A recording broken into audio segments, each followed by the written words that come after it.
here in the VBS registration start at 9 o'clock. And if you haven't, you got some of those for tonight, right? I told them if they want to register, they can get with you after church or register for the children.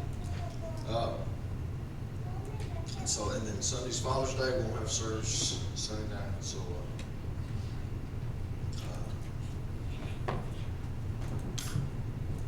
that's about all we got as far as announcements. Teens are going to camp. They're leaving next Tuesday. And supposed to be here at the church at 10:30. So they got any other announcements?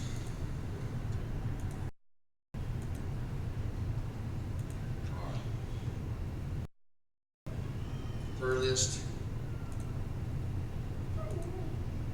We can take Steve off. Can we leave him on there? All right.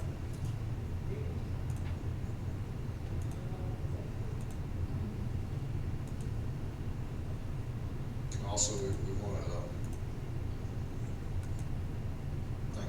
thank the Lord for Chris McClure too. Recovery.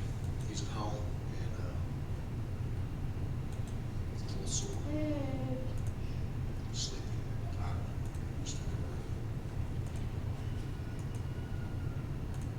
Do we need to add anybody else? Anybody got any unspoken prayer requests tonight?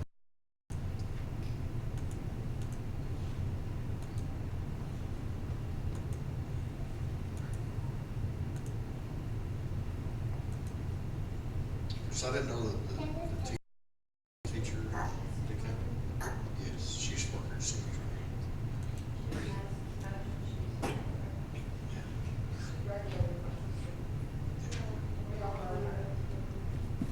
John,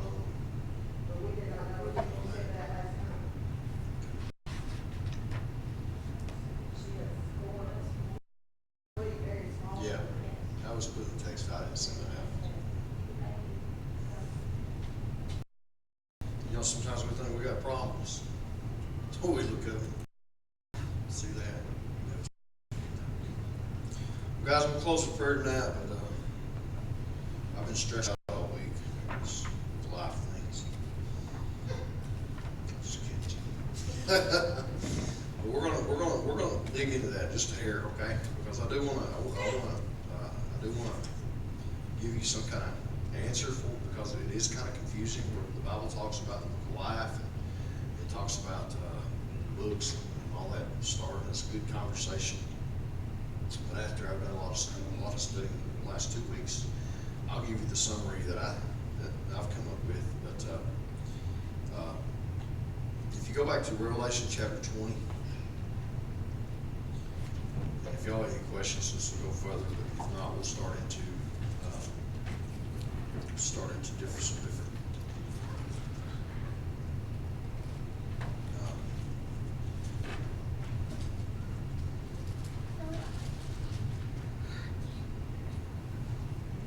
Here's where we got to start off on this, okay? And if we get into our next study, we got some stuff in Revelation. I'm sure y'all got a lot of questions with that too. So, that's all we do. I want y'all to ask questions. That's kind of how it is on Wednesday night. If you got questions, you can just ask.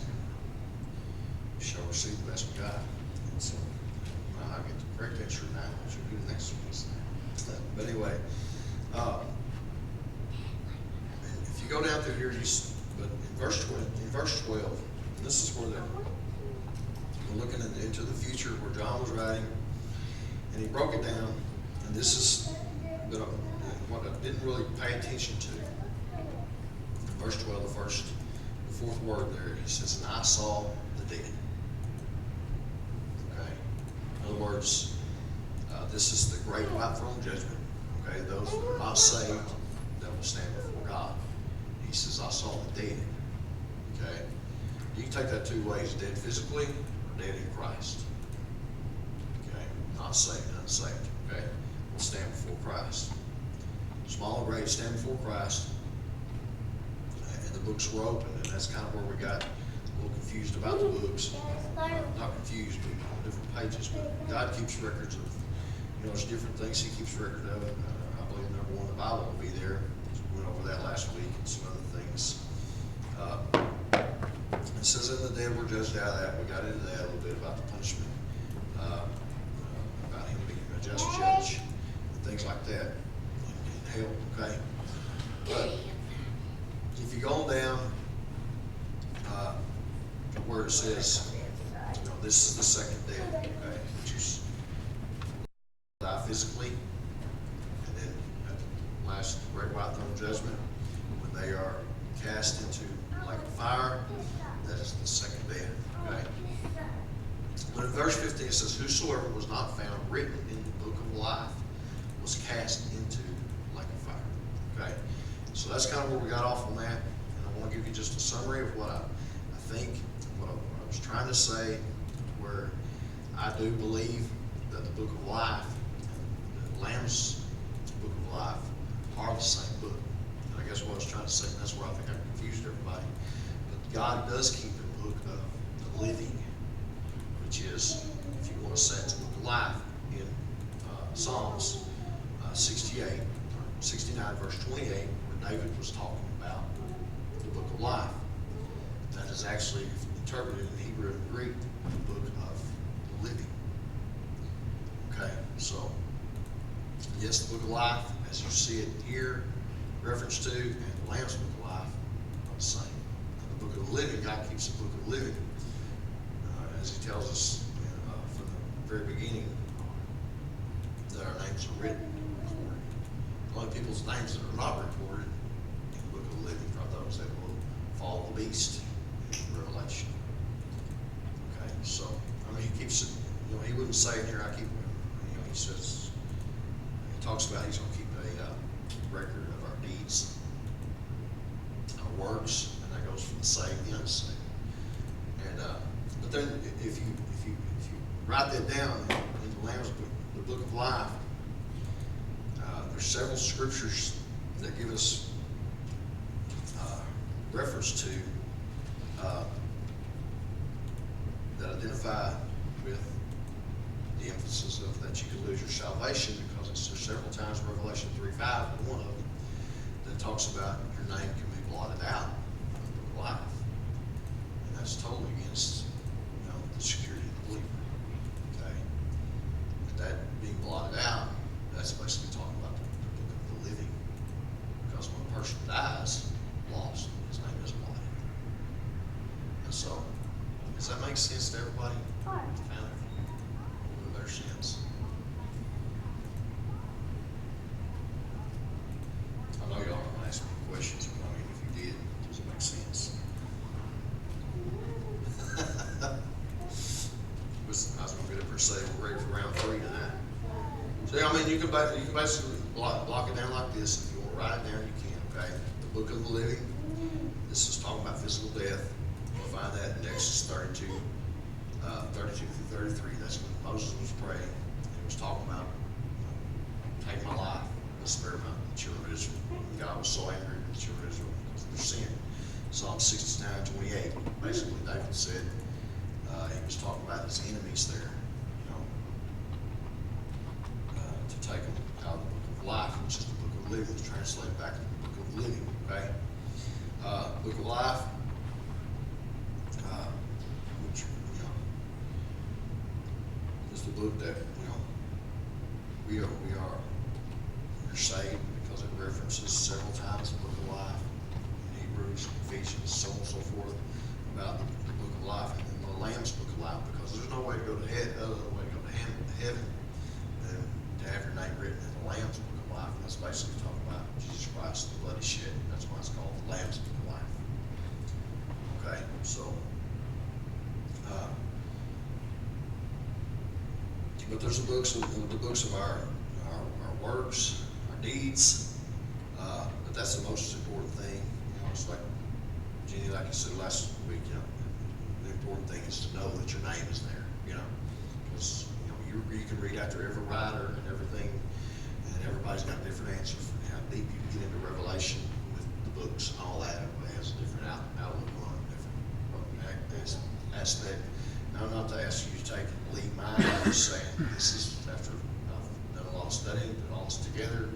this is what I've looked at, the verses in scriptures, even in Genesis 3, God said, write the names of the, God keeps records, I guess what I'm trying to say. Records of all of what we do, our deeds, and the things we do. And of course, on Judgment Day, for the saved, we'll stand before God, not for our salvation, but for the works that we did here on this earth for Him, and that will last through eternity. We'll talk about rewards, and so we'll look at that a little later. Anybody have any question? I do want to clarify something else too. I did talk about two resurrections, okay? There are two resurrections that I think confuse some. That is what happens during the tribulation. And where it talks about, if you go to Revelation chapter 20, and that's where we're at, but turn it back where we're at, go to verse 4. Okay. And it says,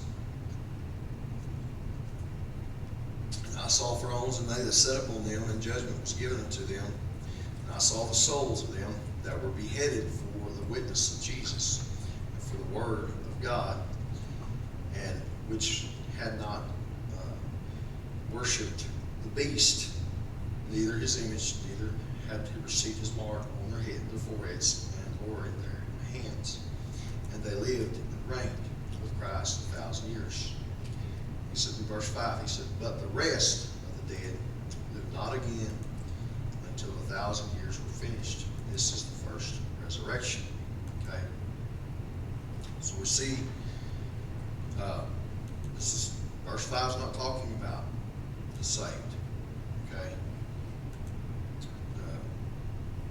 The first resurrection, there's only two resurrections, so we're talking about the resurrection when the trumpet blows, when Christ goes back. Church age, for the tribulation. Christ comes back. Those that are dead and those that are alive are caught up into the air to meet Him forever to be the Lord. Okay? And you've heard of the continuation process or whatever. So in the tribulation, what happens when those that are still alive here on earth, they slide off into the tribulation and they get saved in the tribulation. Okay? That's basically who they're talking about here. Okay, it will be a continuation of, they will basically be dead. And then it says, but the rest of the dead, in verse 6, it talks about those that didn't receive the mark. At the end of the tribulation, before the millennial reign, the saved will be resurrected. This is what it's saying here. This will be the end of the first resurrection. We don't saved go from the tribulation into the millennial reign. Okay? That's when all the saved come back to reign with Christ during the millennial reign. All right. All bad there, confused everybody. But that's basically what it says. If you go back to John 5, it talks about those two resurrections.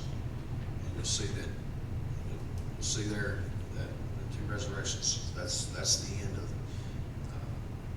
resurrection at the end of the church age, resurrection at the end of the tribulation age is one resurrection. The second resurrection is 1,000 years after the 1,000-year millennial reign. Okay? And at the great white throne judgment. Okay. Is everybody confused now?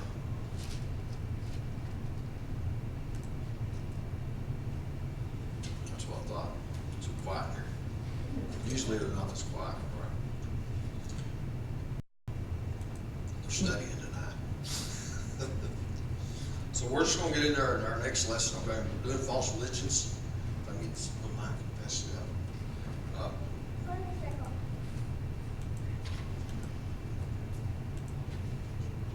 During the millennial reign, is that when Satan is cast into the fire for 1,000 years?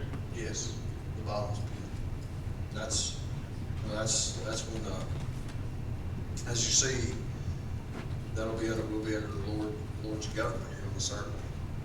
So, for that 1,000 years, that's when Satan's cast in a lake of fire. But then he'll be loose for a little bit at the end. because in any earth age, you're gonna have some people that reject Christ too. So, anybody got any other questions? It's all right, Jenny, if you got questions, go ahead, don't mind me, all right?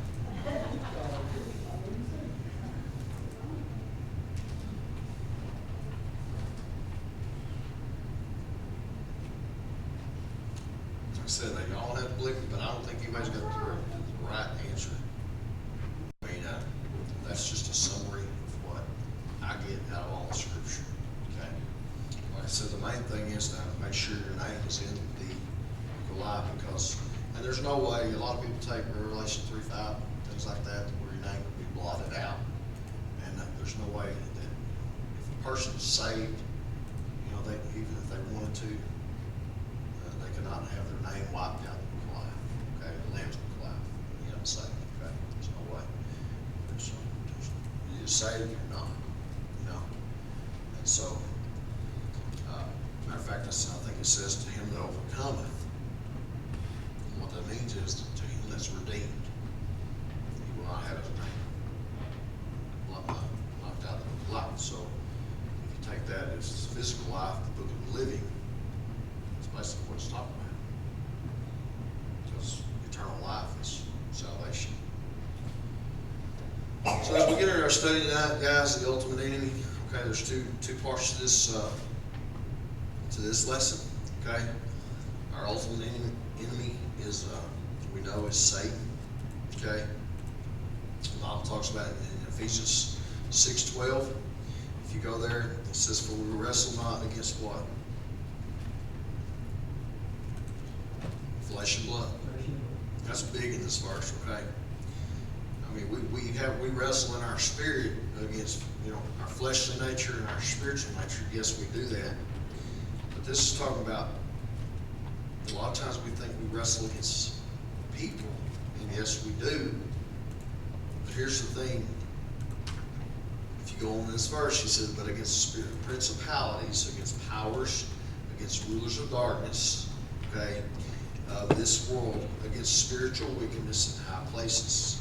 Okay, spiritual wickedness in high places. And so, you know, we must not forget that our ultimate enemy is Satan. Here's how Satan works. And I know that we've done a lot of these things. We think, and he takes my weaknesses. You know, this is how he takes Alyssa's weaknesses. Okay, and he takes those and tries to get, you know, to make the best of it, to tear that relationship up. You know, Sharon's witness, or Gina, or Michelle, or anybody, Ashley, whoever, you know, Bobby, whatever, Shane, okay? And that's what we don't understand really a lot about how Satan is working. Like he plays the greatest, Satan's main playground is our mind. It is. The weaknesses in our mind. You know, the Bible says what about the renewing of our mind? You know, but he does. He takes our weaknesses and he uses that against one another. We all have weaknesses. He takes that and uses it against one another to disrupt the Bible. And you'll see highlighted there the accuser of the brethren. You know, that's one. There's several names in the Bible used for him, but here it's called the accuser of the brethren. He's accusing the brethren. Okay. But I was just throwing that in there, but you know, that's what he's saying. He's, I mean, every time we kneel on our knees to pray, Satan's sitting down there, you know, and he's accusing us. It's kind of like a judge in a courtroom, you know, and you have the prosecuting attorney sitting here saying, "You really don't believe that? You know, you really, you know, look at this person, how awful person he is." That's how Satan is, very deceptive, liar, the father of all lies. So we got to understand. So, but if we see that, let's go over to Revelation 12. Okay. Remember that principalities and spiritual wickedness in high places. Okay.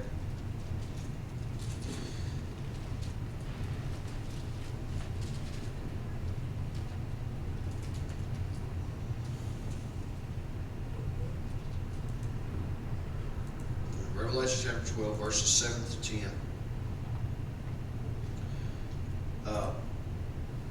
It says there was a war in heaven. Okay, Michael and his angels fought against the dragon. Who's that? Satan. And the dragon fought against his angels and prevailed not. Neither was their place found any more in heaven. And the great dragon was cast out, that old serpent, called the devil, and Satan, which deceiveth the whole world. He was cast out into the earth, and his angels were cast out with him. And I heard a loud voice saying in heaven, Now is come salvation and strength, and the kingdom of God, of our God, and the power of our Christ. For the accuser of the brethren, talking about the Satan, is cast down, which accused them before God day and night. Day and night. And so, well, I know we often talk about Satan, but we really study about this. You know, that was his name, Lucifer, an angel. That was his name, Lucifer, in heaven. But he wanted what? He wanted to be God. And so, you know, you couldn't have two gods. So God, you know, from heaven. So what did he do? He came to earth. This became Satan's breeding place, I guess is what you would call it, okay? For this time period, for the church age, for the age we live in now. So that's why Satan has, you know, that's why he has such a pull right now, because the Bible does say in Ephesians that he is the God of this present world. Yes, God is in control, but yet, you look at Job, you know, what he did to Job, as we talked about many times, what he did to Job and everything else. And so, as we, you know, look at all that, you know, I don't know what y'all see in that. Satan, and he's very powerful as far as that goes. But he cannot do anything. He cannot tempt us. He cannot do anything that God does not allow. And sometimes those are, for Christians, those are testing times that he allows in our life. Okay. But yeah, we can get over as we get into this, our ultimate enemy. And this is going to go into talk about one of the. It has something to do with false religion, because there are churches, satanic churches, cults, whatever you call them, okay, in our world today. I don't know if y'all ever seen any, whatever, okay, but this is where we're going with this, okay? And so, it's a religion called Satanism. And I just want to bring this to light.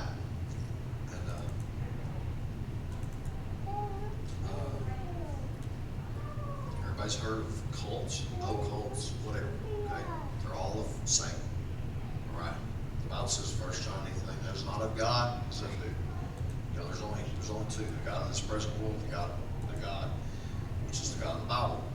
There's only two gods in this world, okay? It's Satan. We don't serve one or the other, okay? So,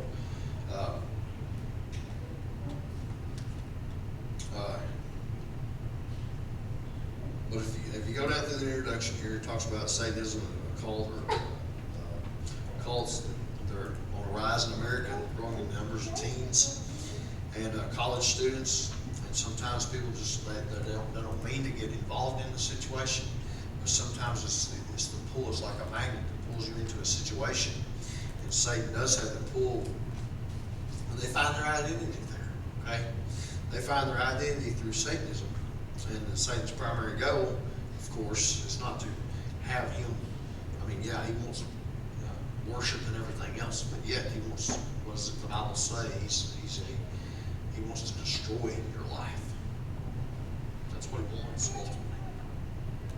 Where they're blind, you know, the Bible says that Satan hath blinded the eyes of them that would not believe. Okay. But his primary goal, Satan's primary goal, is to moralize moral values, okay, and turn individuals against their beliefs, you know, family, God, society, eventually themselves. And people often refer to Satanism as basically cults or occults seek after knowledge of unknown information. Somebody brought up last week about playing with a Ouija board, you know. Those things like that, unknown information. Anytime you see sorcerers in the Bible, things like that, guys, that's of the devil. It's of the devil. I know some people don't believe that, but I mean, you can read in there how Nebuchadnezzar, called several of them together, and he was playing with the devil there. In other words, we're saying, okay, we're going to trust what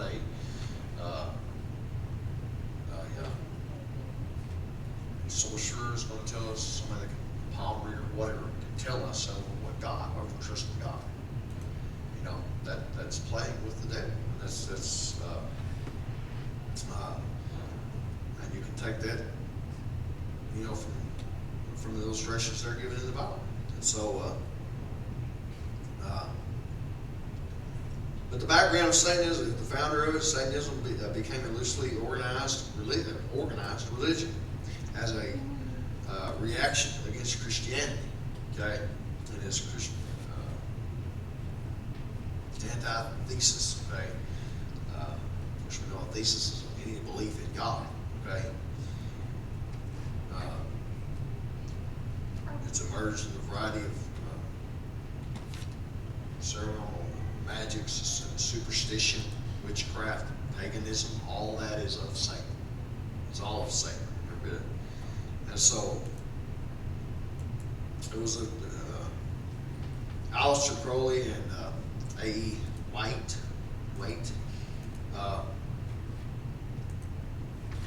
had contributed heavily to the foundation or formation of Satanism as a recognized, organized religion in America. Okay, and so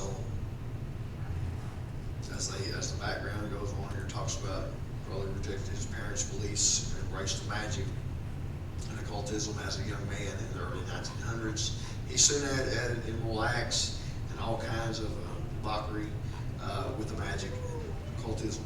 He basically characterized his belief on three basic elements: rejection of Christianity, assumption of self-supremacy.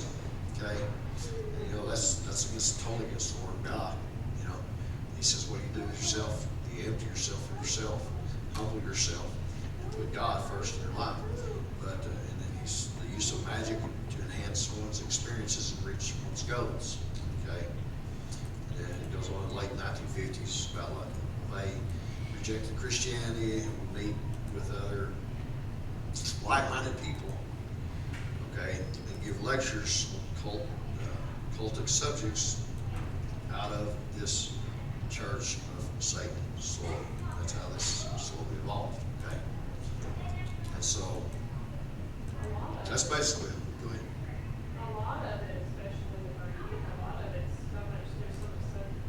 so much social media that parents and grandparents and stuff that has no clue where it's coming from. There's so many things like on Twitter. There's one called Thug Jesus.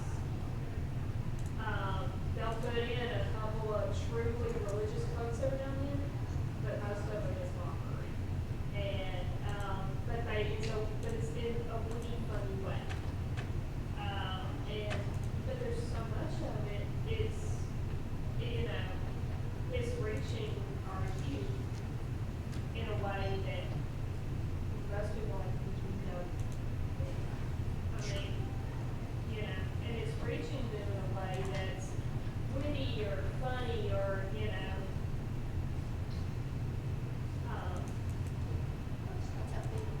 it starts out being a joke, and I mean, these are hundreds of thousands of followers on each of these sites. Yeah.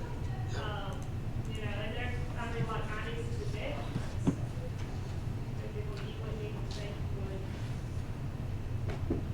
And most of it, they look at it for the joke. Yeah. They look at it for the laugh. But that's how he's reeling our young people in. And I don't believe it's some of the young people that may not think it's organized, but it becomes organized. You know what I mean? They get caught in a trap and they start playing around with it. And it's kind of like one of those things that you get pulled in like a magnet, I guess. You get pulled into something that pretty soon you look up, kind of like a prodigal son, look up and then realize where he's at. Oh, I'm in a mess here. But there are places where they do hold and websites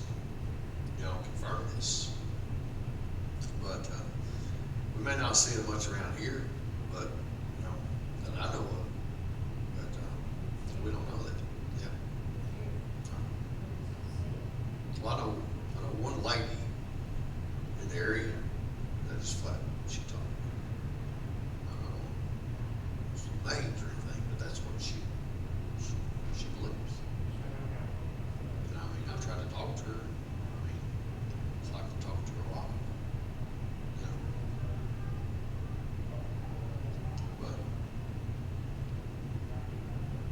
But if you look at the groups there, they're latter part of this, you better understand there's several satanic organizational groups, okay?